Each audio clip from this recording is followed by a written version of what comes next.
Enquête consacrée ce matin, retour sur le coup de théâtre parlementaire de la semaine. Contre toute attente, le projet de loi sur la fin de vie qui avance inexorablement depuis 4 ans, de débats, d'une convention citoyenne, groupe de travail, une adoption aussi en première lecture à l'Assemblée il y a 6 mois.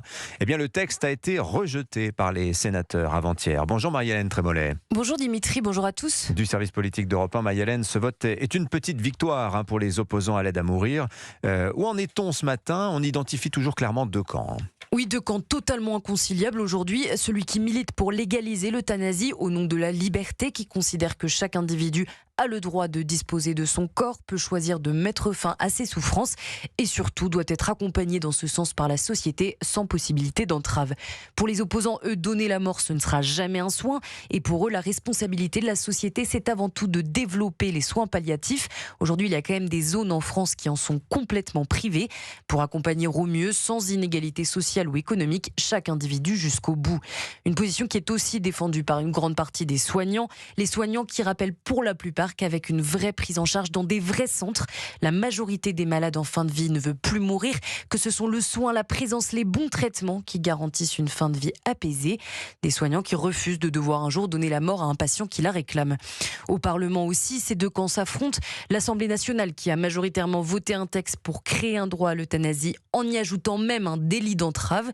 Et le Sénat en face pour qu'il n'ait pas question d'entériner une rupture anthropologique pour notre civilisation, pour reprendre l'expression de Bruno Retailleau, qui a convaincu les sénateurs républicains d'assumer leurs convictions jusqu'au bout.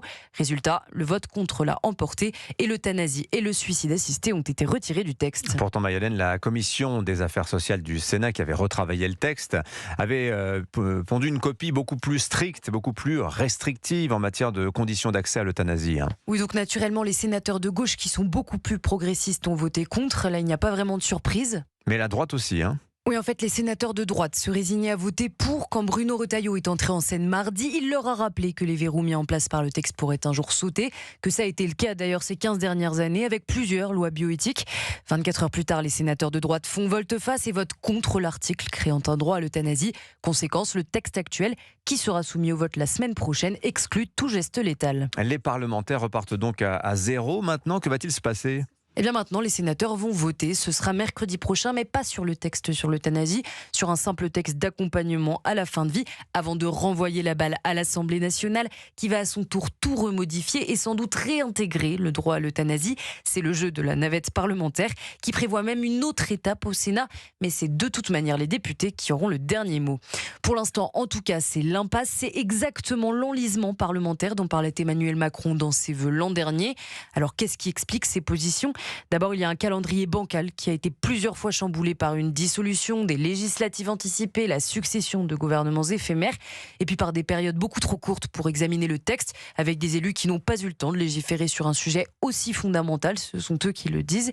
Et puis on a aussi maintenant la preuve que ce Parlement est divisé en 2 chambres inconciliables, mais qui reflètent peut-être exactement les doutes de notre société. L'enquête du vendredi de la rédaction d'Europe 1 consacrée à ce débat très long sur l'euthanasie. Il était signé Marie-Hélène Trémollet du service politique d'Europe 1. Merci beaucoup Marie-Hélène. 8h moins le